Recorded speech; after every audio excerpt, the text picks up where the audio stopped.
Olá, saudações literárias. Eu sou Marcos Vinícius Gasques, o Bicho de Prata, e hoje eu quero falar com vocês sobre xadrez.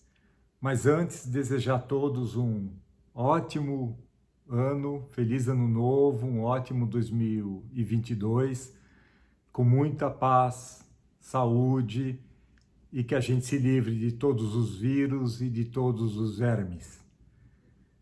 O Gambito da Rainha foi um seriado exibido pelo Netflix em 2020. Eu gostei demais, mas eu esperei para comentar antes de ler esse livro aqui. Vou falar um pouquinho sobre ele, mas falando sobre o Gambito da Rainha. Quem acompanhou o seriado foi um dos mais vistos, talvez o mais visto Netflix em 2020.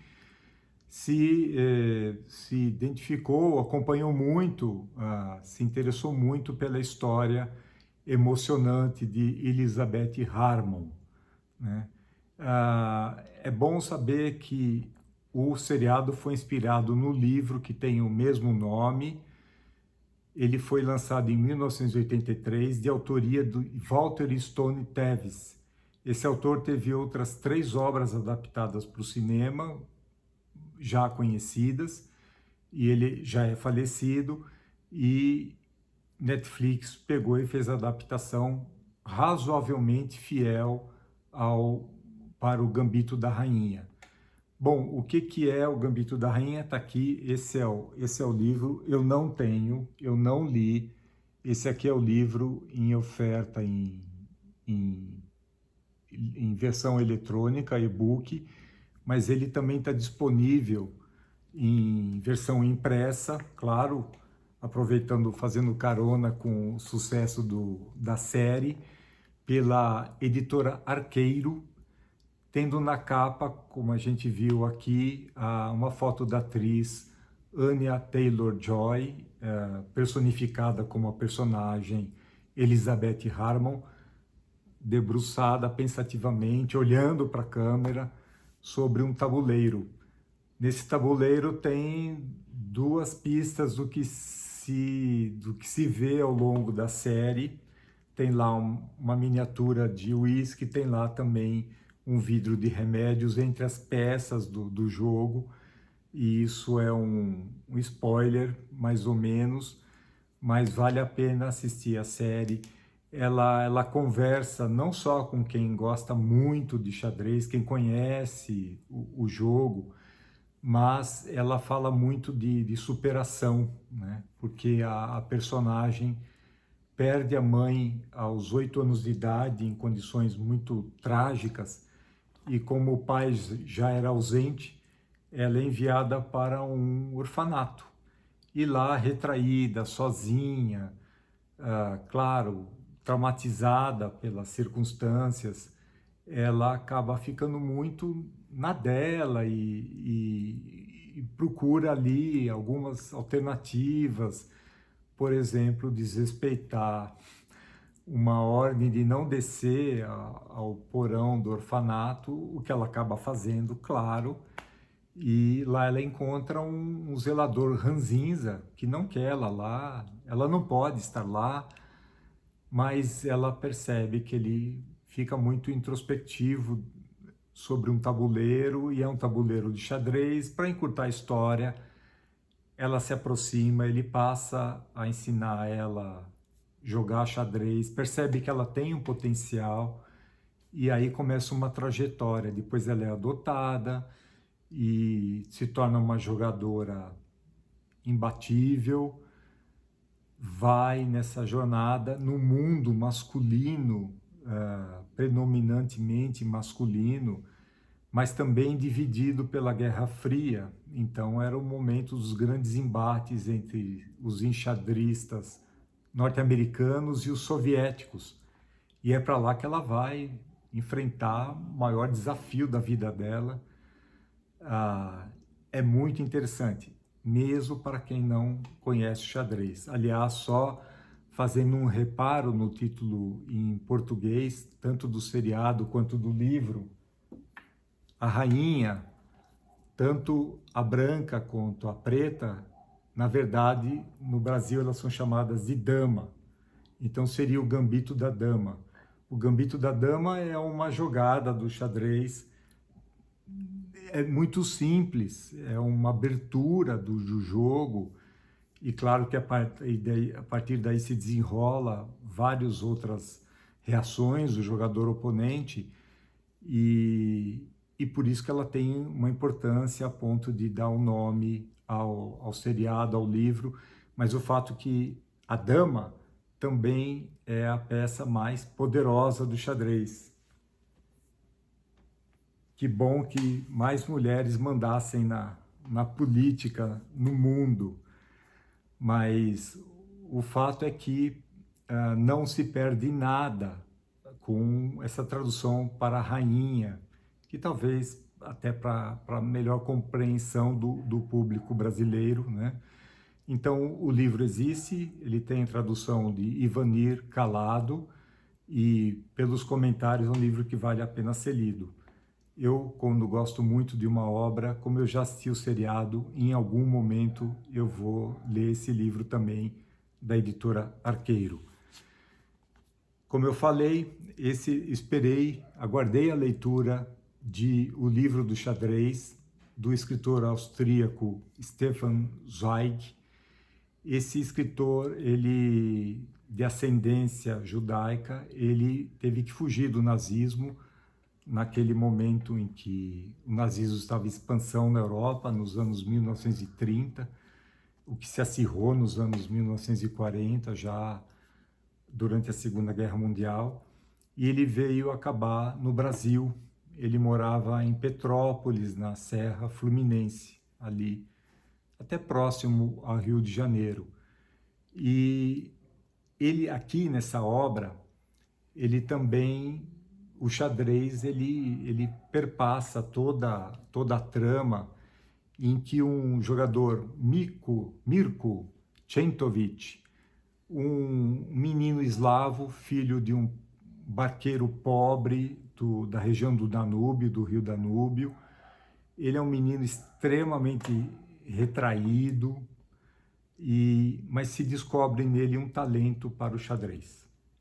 Então, de repente, aquele menino, para quem nem as pessoas não tinham empatia, ele começa a ganhar sucessivas partidas de xadrez, e rapidamente ele se torna um grande mestre e campeão mundial de xadrez.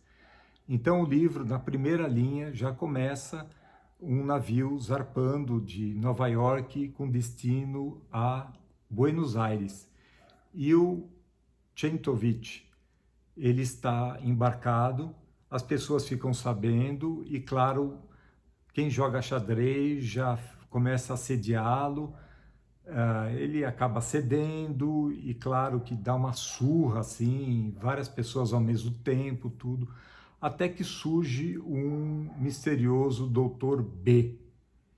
Esse Dr. B, ele é um personagem misterioso que aparece ali, dá umas sugestões em que ele faz toda a diferença numa partida que estava perdida. Um dos passageiros tem acesso a esse Dr. B super arredio e o convence a mais uma partida contra o Mirko Centovic. É aí que esse personagem abre o coração e fala. Ele também é austríaco, ele pertencia a uma família de advogados que, entre outras clientes, atendia a família real austríaca. E os nazistas o prendem num hotel. Ele acha que ali não vai haver um sofrimento extraordinário, porque ele é posto num quarto do hotel, um certo conforto. Mas eis que isso se prolonga. Ele é mantido em confinamento, sem uma leitura, sem contato nenhum com o mundo exterior, e isso se torna um sofrimento para esse personagem, o Dr. B, até que ele começa a sofrer interrogatórios, sem violência. A violência é psicológica. querem que ele compartilhe informações sobre as riquezas da família real e de outras pessoas da elite da Áustria, a qual a família dele de advogados tinha acesso. E as perguntas se sucedem, os dias se sucedem a qualquer hora. Ele não sabe quando é dia, quando é noite, se está chovendo, se está fazendo sol. E a qualquer momento vão buscá-lo no quarto. E isso se torna um tormento, porque ele não tem nada para fazer. Ele é alimentado e fica sozinho consigo mesmo, aguardando o momento que ele vai ser levado para mais um interrogatório. Até que ele consegue um livro, se decepciona num primeiro momento, porque esse livro nada mais é do que um manual de xadrez com anotações.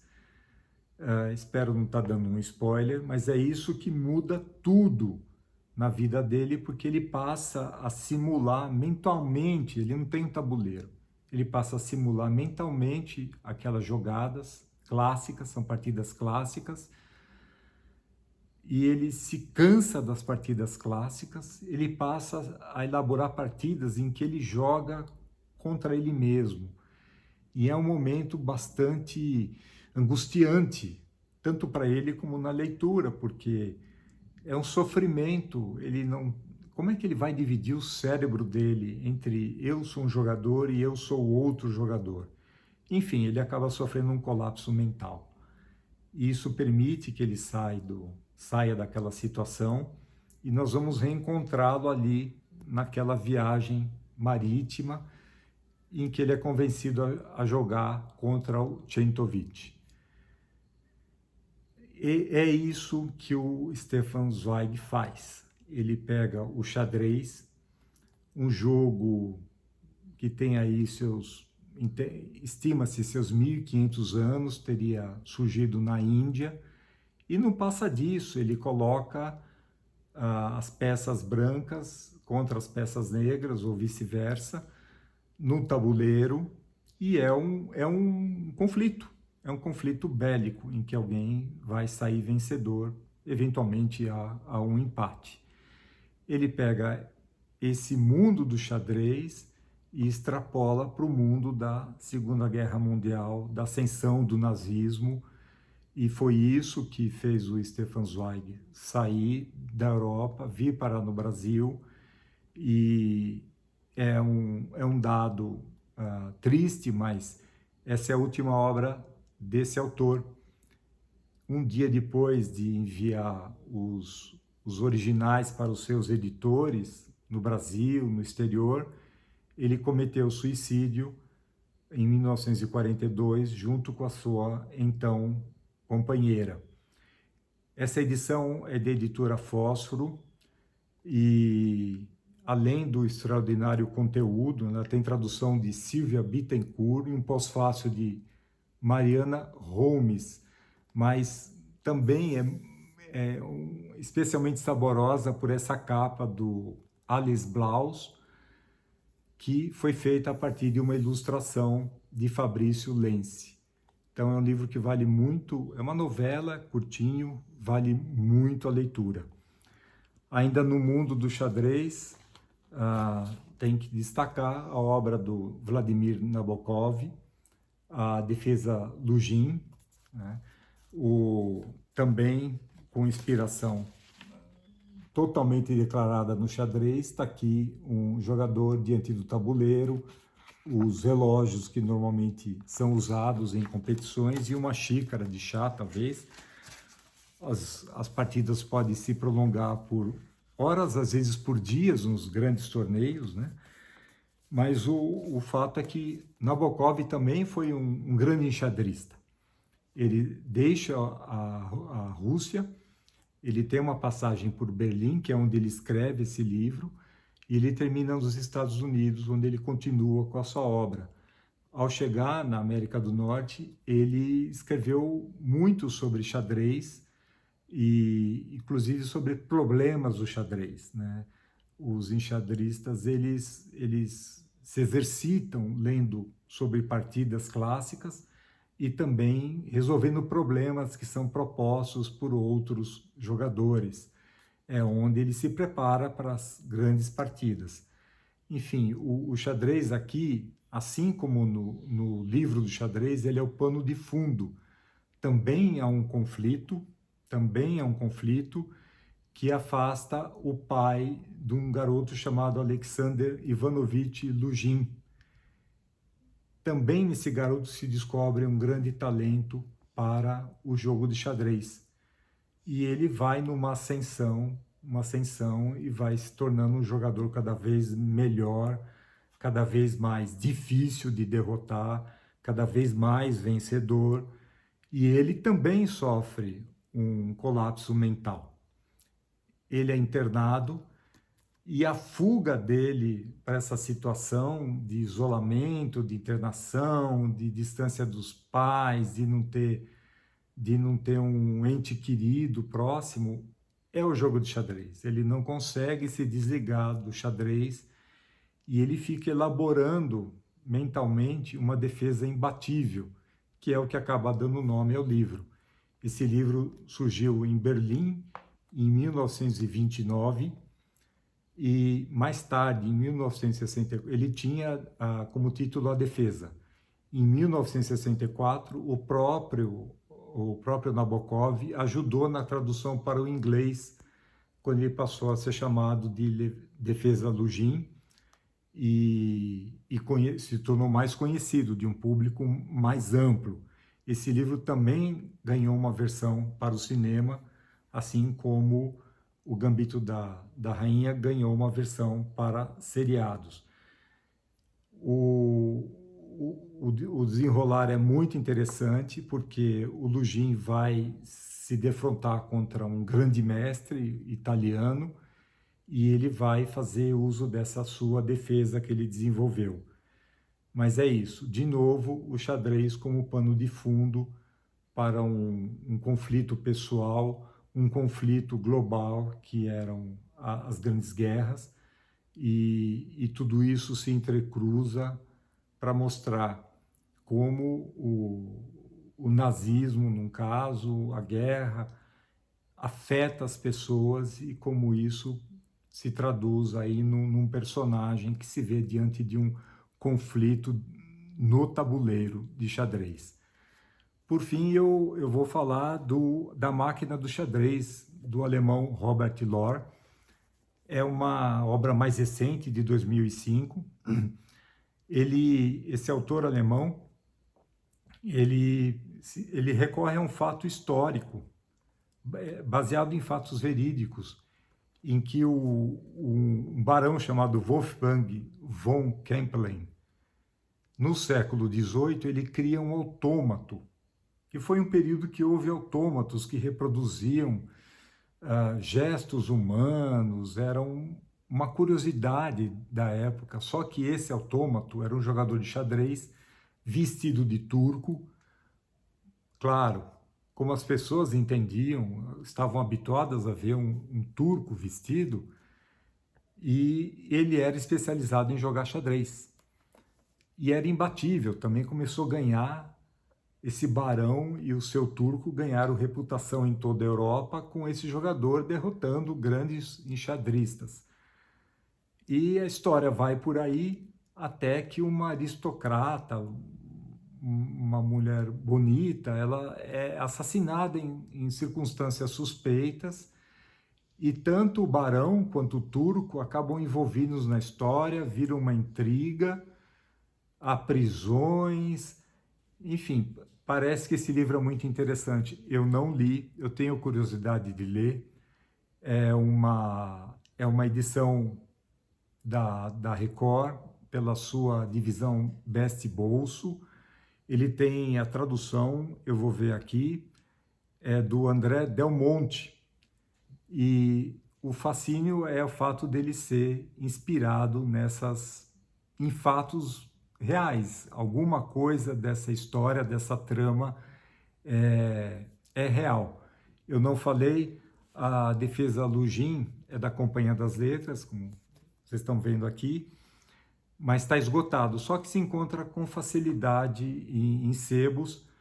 Tem a tradução do Jório Dauster, e vale a pena ser lido, como toda a obra do Nabokov, apesar de toda a polêmica envolvendo Lolita agora, né? Lolita trata de um pedófilo, afinal de contas, e isso tem causado uma grande discussão, mas como obra literária, vale a pena ser lida com esse ponto de vista crítico. Antes de encerrar, eu queria falar desse livro aqui. Ele não existe mais essa capa, talvez em sebos, mas ele ainda está disponível.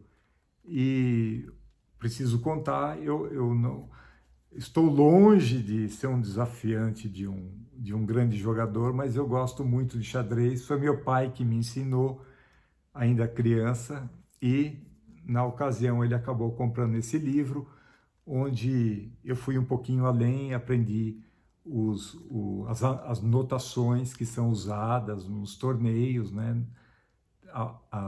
Alfanuméricas, tem as letras, tem os números, enfim, xadrez é um jogo fascinante, tão fascinante que mais do que justifica inspirar obras extraordinárias sobre essas que eu comentei aqui. Então, vejam o Gambito da Rainha, se puderem, leiam esses livros e se tiverem bastante interesse, joguem xadrez. É isso, um ótimo 2022 para todos, até a próxima.